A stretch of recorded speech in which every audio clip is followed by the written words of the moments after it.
पानी, पानी, पानी दो मुझे, गला सूख रहा है मेरा। ओह माँ, कहाँ हो तुम? ये सुनकर अस्पताल के कमरे में बेड के पास ही कुर्सी पर आंखें मूंदे बैठी किरण अचानक हड़बड़ाकर हरकत में आ गई। उन्होंने देखा उनकी बहू पूजा होश में आ गई है, जो इधर उधर देखती हुई पानी मांग रही है। रात के 3 बज रहे थे। ऐसे में किरण ने डॉक्टर को बुला लेना ही ठीक समझा। उन्होंने कॉल बेल का स्विच दबा दिया। तुरंत ही डॉक्टर और नर्स आ पहुंचे और पूजा का चेकअप करने लगे। कल शाम पूजा शॉपिंग करके घर लौट रही थी। तभी सामने से तेजी से आते ट्रक ने उसकी कार को साइड से टक्कर मार दी थी। कार उलट गई और ट्रक वाला भाग गया। हादसा देखने वाले कुछ लोगों ने तुरंत ही पुलिस की मदद ली और पूजा को अस्पताल पहुंचाया। उसके सिर पर गहरी चोट आई थी, बहुत खून बह चुका था और वो बेहोश थी। हादसे की सूचना मिलते ही पूजा की सास किरण, ससुर जयंत और पति विवेक तुरंत अस्पताल पहुंच गए थे। डॉक्टरों ने पूजा का तुरंत इलाज शुरू कर दिया। उसे खून भी चढ़ाया गया, फिर भी उसकी हालत नाजुक बनी रही। जब तक उसे होश नहीं आ जाता, खतरा मंडरा रहा था। अब उसे होश में आया देखकर किरण की जान में जान आई थी। किरण कुछ देर तो वहीं खड़ी रही, फिर डॉक्टर और नर्स को कमरे में छोड़कर बालकनी में चली आई और खुली हवा में उन्होंने सांस ली। थकी हुई किरण वहीं बेंच पर बैठ गई। उनकी आंखों से नींद कोसों दूर थी। आंखों के सामने थी उनके अतीत की किताब, जिसके पन्ने खुलते जा रहे थे। किरण एक मध्यम वर्गीय परिवार की बेटी थी। वो 3 बहनों में सबसे बड़ी थी, इसीलिए जिम्मेदारी का एहसास उन्हें बचपन से ही कराया गया था। ग्रेजुएशन के बाद उन्हें एक प्राइवेट स्कूल में नौकरी मिल गई और उनके लिए तो मानो समय वहीं रुक गया। 4-5 साल के अंदर ही उनकी दोनों छोटी बहनों ने अपने पसंद के लड़कों से शादी करके अपने घर बसा लिए। लेकिन किरण वहीं की वहीं थी। वो अभी भी अविवाहित थी। पिताजी सरकारी नौकरी से रिटायर हो चुके थे। माता पिता का सहारा अब किरण ही थी। अब उनकी भी शादी कर देनी चाहिए, ये ख्याल तो उनके माता पिता को आता था, लेकिन इस दिशा में वे कोशिश कहाँ कर रहे थे। किसी चमत्कार के ही इंतजार में थे कि दूल्हा खुद ब खुद चलकर उनके घर आएगा। वैसे भी किरण शांत और सुशील स्वभाव की लड़की थी। ऐसी लड़कियों से माँ बाप की इज्जत को भी कोई खतरा नहीं होता। फिर भला वे उसकी शादी की ज्यादा चिंता क्यों करें। किरण अब 35 साल पार कर चुकी थी। तब पड़ोसिन रमा चाची ने एक रिश्ता किरण के लिए बताया। लड़का विधुर वकील था। उसकी पत्नी का हाल ही में निधन हो चुका था और उसके 5 साल का एक बेटा भी था। किरण ने कोई ऐतराज नहीं किया। माँ बाप भी मान गए और उनकी शादी जयंत के साथ हो गई। ससुराल पहुंचते ही सास ससुर ने नन्हे गोल मटोल विवेक को किरण के हवाले कर दिया। किरण ने भी खुशी से उसे अपना लिया और माँ का प्यार देने की भरसक कोशिश की। लेकिन विवेक को उन्हें मौसी कहने के लिए समझाया गया था, सो वो उन्हें मौसी ही कहता था। सिर्फ जरूरत पड़ने पर ही वो किरण से बात करता था। बाकी का समय उसका अपने दादा दादी के साथ ही गुजरता था। जयंत का भी किरण से कोई खास लगाव नहीं था। वो अब भी अपनी मृत पत्नी की यादों में ही खोए रहते और बाकी समय अपने काम में बिजी रहते। उनके लिए भी किरण की कोई अहमियत नहीं थी। कभी किसी मामले में वो उसकी कोई राय नहीं लेते थे। किरण मन ही मन दुखी रहती, सोचती कि उन्होंने शादी क्यों की। क्या शादी का मतलब एक घर से निकलकर दूसरे घर में आकर रहना ही होता है? जयंत ने उसे शादी से पहले ही कह दिया था कि विवेक के अलावा उसे अब कोई बच्चा नहीं चाहिए और किरण ने भी उस समय हामी भर दी थी। लिहाजा किरण अपने बच्चे को जन्म भी नहीं दे सकती थी। फिर भी उनकी कोशिशें जारी थी कि विवेक उन्हें मां समझकर उन्हें प्यार करे, जयंत उन्हें पत्नी समझकर अपनाए और सास ससुर की वो लाडली बहू बनकर रहे। वैसे किरण को रुपये पैसे की कोई कमी नहीं थी। समाज में वो एक इज्जतदार और अमीर वकील की पत्नी का दर्जा पा चुकी थी। समय गुजरता जा रहा था। पहले सास और 1 साल बाद उनके ससुर भी गुजर गए। विवेक अब 12 साल का हो गया था। अब तो वो किरण को उल्टे जवाब देना भी सीख गया था। अपने दोस्तों के सामने भी वो किरण को अपमानित कर देता था।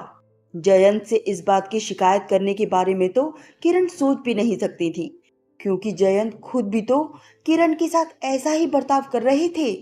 किरण अब पछता रही थी कि एक बच्चे के विधुर पिता के साथ शादी कर उन्होंने बहुत बड़ी गलती की थी। लेकिन अब क्या हो सकता था? उनके माँ बाप भी अब नहीं रहे थे और बहनें तो थी ही पराई। अब जीवन ऐसे ही गुजरता जाएगा। किसी दूसरे मोड़ के बारे में तो सिर्फ कल्पना ही की जा सकती है कि वो सुखदायी होगा। बहरहाल किरण की अच्छी देखभाल से ही विवेक पढ़ाई में अव्वल आता रहा और देखते ही देखते उसने इंजीनियरिंग भी कर ली। कुछ ही दिनों में उसे अच्छी नौकरी भी मिल गई। अब वो अपनी सफलता का सारा श्रेय अपने पिता को ही देता था। मानो घर में वो सिर्फ पिता के साथ ही रह रहा था। कहता था, मेरी माँ तो बचपन में ही गुजर गई। मौसी कच्चा पक्का जैसा भी खाना सामने रख देती हैं, मैं खा लेता हूँ। वो तो पापा ही थे जिन्होंने मुझे कभी माँ की कमी खलने नहीं दी। ऐसा कहते हुए वो भूल जाता था कि उसके जरा से भी बीमार पड़ने पर किरण रात रात भर जागकर कैसे उसका ध्यान रखती थी, दवाइयाँ देती थी, डॉक्टर के पास ले जाती थी। जयंत के पास तो समय ही कहाँ होता था।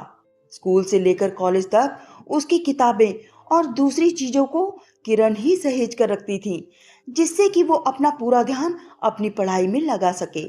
खैर, विवेक अब एक होनहार, जवान और कमाऊ इंजीनियर था। वो जयंत जैसे मशहूर वकील का बेटा था।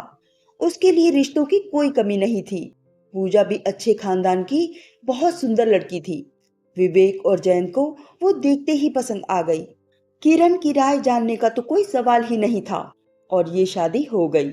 पूजा बहू बनकर उनके घर आ गई। शुरू में तो पूजा किरण की बहुत इज्जत करती थी। एक दो बार किरण को उसने माँ कहकर भी पुकारा, लेकिन विवेक की देखा देखी जल्दी ही मौसी कहना शुरू कर दिया। अब विवेक के साथ साथ किरण को पूजा के नखरे भी उठाने पड़ते थे। उसकी पसंद का खाना बनाना पड़ता था। आदतन वो अपने कपड़े कहीं भी फेंक कर चलती बनती थी। समेट कर ना रखने पर वो किरण को डांटती भी थी। एक बार पूजा किसी बात को लेकर किरण से बहुत खुश हुई और मौसी, ये लो, कहकर उसे 500 रुपए का नोट पकड़ा दिया। उस समय किरण का मन हुआ कि वो दहाड़े मार मार कर रोए, लेकिन वो चुप रही। मानो सहन शक्ति का दूसरा नाम ही किरण था। कभी फुर्सत मिलने पर किरण सोचती थी कि जिस दूसरे सुखद मोड़ की वो कल्पना करती हैं, वो मोड़ एक साकार न होने वाली कल्पना बनकर ही रह जाएगा। किरण कभी कभी पूजा के बारे में सोचने लगती कि पूजा की दोनों बहनें अमेरिका में हैं, मम्मी पापा भी ज्यादातर वहीं रहते हैं। फिर भी पूजा मेरी तरह अकेली नहीं है। ससुराल में वो प्यारी लाडली बहू और पति की प्रेमिका है। मायके में वो प्यारी दुलारी गुड़िया है। मेरा तो कहीं भी कोई भी नहीं। इसी तरह समय गुजरता रहा। पूजा ने बेटे को जन्म क्या दिया, मानो घर खुशियों से भर उठा हो। अब किरण को फुर्सत मिलनी बिल्कुल ही बंद हो गई।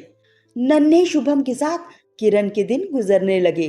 अब वो दादी बन गई थी, लेकिन जानती थी कि शुभम जब बोलना शुरू करेगा तो उसे मौसी के अलावा कुछ नहीं कहेगा। शुभम जब 1 साल का हुआ तो उसने एक एक शब्द बोलना शुरू किया। अब तक वो मौसी कहना सीखा नहीं था। जयंत को वो दा कहता था तो किरण को भी दा ही कहता था। इस पर किरण को जरा सी आशा बंध गई कि किसी दिन वो दादी भी कहेगा। और कल ये हादसा हो गया। जब पूजा को अस्पताल पहुंचाया गया तब उसकी हालत को देखते हुए डॉक्टर ने जयंत से कह दिया था, हम अपनी तरफ से बचाने की पूरी कोशिश कर रहे हैं, लेकिन कुछ कहा नहीं जा सकता। केस बहुत ही गंभीर है। अगर कुछ और घंटे ये होश में ना आई तो आप समझ सकते हैं कि क्या होगा। उस समय जयंत, विवेक और शुभम को गोदी में उठाए किरण सभी तो वहां मौजूद थे। फूट फूट कर रोते हुए विवेक को जयंत और किरण दिलासा दे रहे थे कि बेटे, पूजा को कुछ नहीं होगा, डॉक्टरों पर भरोसा रखो, सब ठीक होगा। इस समय किरण इस परिवार की एक सदस्य थी। उसे कोई अलग नहीं समझ रहा था। शायद दुख की घड़ियों में अपने और पराये में फर्क करना लोग भूल जाते होंगे। महिला वार्ड में पूजा के पास रहने की इजाजत किसी एक को, वो भी किसी महिला को ही मिल सकती थी। सो किरण ने ये जिम्मेदारी खुद पर ली और जयंत, विवेक तथा शुभम को घर भेज दिया। पूजा के साथ अब अस्पताल के कमरे में किरण ही अकेली थी। बिस्तर पर बेहोश पड़ी पूजा को देखकर आंखें बंद कर किरण मन ही मन उसके ठीक होने के लिए प्रार्थना कर रही थी। शायद उनकी प्रार्थना सुन ली गई और पूजा होश में आ गई। डॉक्टर और नर्स अब भी अंदर ही थे। किरण बाहर बैठी उनका इंतजार कर रही थी। करीब आधे घंटे बाद नर्स ने आकर किरण को सूचना दी कि खतरा टल गया है। पूजा अब ठीक है और वो कमरे में जाकर पूजा के पास बैठ सकती हैं। नर्स और डॉक्टर चले गए। किरण कमरे में आ गई, पूजा की चादर ठीक की और कुर्सी पर बैठ गई। पूजा होश में थी और किरण की तरफ ही एकटक देखे जा रही थी। शायद कुछ कहना भी चाहती थी, पर कमजोरी या दवाइयों के असर के कारण वो जल्दी ही नींद के आगोश में चली गई। किरण ने भी राहत की सांस ली और कुर्सी पर बैठे बैठे ही उनकी भी आंख लग गई। 15 दिन अस्पताल में रहकर पूजा घर आई। अस्पताल में किरण ने पूजा की जो देखभाल की, वो देखकर तो कोई भी यही कहता कि ये पूजा की सास नहीं बल्कि माँ है। घर आकर भी वो पूजा की सेवा में लगातार जुटी हुई थी। डॉक्टर के मुताबिक तो किरण की सही देखभाल ही पूजा को बचाने में कारगर साबित हुई थी। जयंत और विवेक की आंखों में भी अब किरण के प्रति आदर भाव झलकने लगा था। एक दोपहर जयंत घर पर ही थे और विवेक ऑफिस गया हुआ था। पूजा सोई हुई थी और किरण पास ही की कुर्सी पर बैठी हुई थी। तब जयंत ने उनसे पूछ ही लिया, किरण, तुम इतना प्यार करती हो अपनी बहू से? सच में, अगर तुम्हारा प्यार और अपनेपन से भरी देखभाल पूजा को नसीब ना होती तो बेचारी का न जाने क्या हुआ होता। सच में तुम्हें वो इतनी प्यारी है? मानो जयंत भावना के प्रवाह में बहकर किरण के मन को टटोलने की कोशिश कर रहे थे। नहीं, मैं प्यार नहीं करती पूजा से, किरण लगभग चिल्लाई। ये सुनकर जयंत को अपने कानों पर विश्वास ही नहीं हुआ। ना ही किरण से दोबारा कुछ पूछने की वो हिम्मत जुटा पाए। कुछ देर चुप्पी छाई रही। जयंत जी, मैं किरण से यानी अपने आप से प्यार करती हूँ, क्योंकि मुझसे कोई प्यार नहीं करता। चुप्पी तोड़ती हुई किरण एक छोटे बच्चे की तरह बिलखते हुए बोली, सोचो, अगर पूजा को कुछ हो जाता तो आपकी ही तरह विवेक की भी दूसरी शादी हो जाती, विवेक की भी दूसरी पत्नी घर में आ जाती। क्या विवेक उससे प्यार करता? क्या शुभम उसे मौसी ना कहता? क्या वो आपकी लाडली बहू होती? नहीं होती ना, वो बिल्कुल मेरे जैसी होती। अरे दूसरी किरण होती वो, प्यार नाम की चीज से कोसों दूर। कहती हुई किरण ने एक लंबी सांस ली, फिर आगे बोली, देखिए, मैंने उस दूसरी किरण को जन्म लेने ही नहीं दिया। अच्छा किया ना मैंने? कहो, मैंने अच्छा किया या बुरा? पागलों की तरह किरण जयंत को झिंझोड़कर पूछ रही थी। किरण को पता नहीं था कि पूजा जाग गई है, सब सुन रही है, और विवेक भी न जाने कब से आकर पास ही खड़ा उनकी बातें सुन रहा है। जवाब क्यों नहीं देते? मैंने अच्छा किया या बुरा? किरण ने फिर पूछा तो जयंत ने कुछ कहे बिना उनका हाथ कसकर पकड़ लिया, मानो अपनी अब तक की गलतियों के लिए वो माफी मांग रहे हों।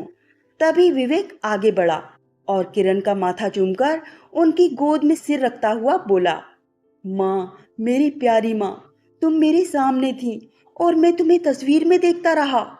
कहते हुए विवेक ने उन्हें बिस्तर पर पूजा के साथ बिठाया।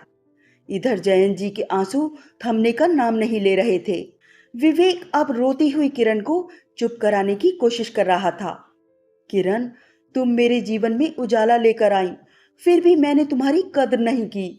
इस घर की मालकिन होते हुए भी मैंने तुम्हें तुम्हारे हक से वंचित रखा। विवेक और पूजा भी मेरी ही तरह तुम्हारी उपेक्षा करते रहे। इस सब का जिम्मेदार मैं ही हूँ। न जाने क्यों मैंने तुमसे और हकीकत की दुनिया से दूरी बनाए रखी, लेकिन अब मैं तुम्हारे पास आ गया हूँ। अब मुझे अपना लो किरण। कहते हुए जयंत ने किरण का हाथ कसकर पकड़ लिया। अब किरण का मन धीरे धीरे शांत हो रहा था। वो चुप थी और एकटक जयंत जी के चेहरे को देखे जा रही थी। उनके पास लेटी हुई पूजा अब हरकत में आ गई। उनका दूसरा हाथ पकड़कर पूछा, बोलो मम्मी, मैं आपकी कौन हूँ? बेटी हूँ या बहू? बताइए। फिर शुभम को पुकारती हुई बोली, शुभम, अपनी दादी को दा क्यों कहते हो? बोलो दादी। और शुभम भी जब तोतली जुबान से दादी बोला तो किरण हंस पड़ी। उन्हें लगा कि जिस दूसरे सुखदाई मोड़ की वो कल्पना किया करती थीं, वो अब आ चुका है।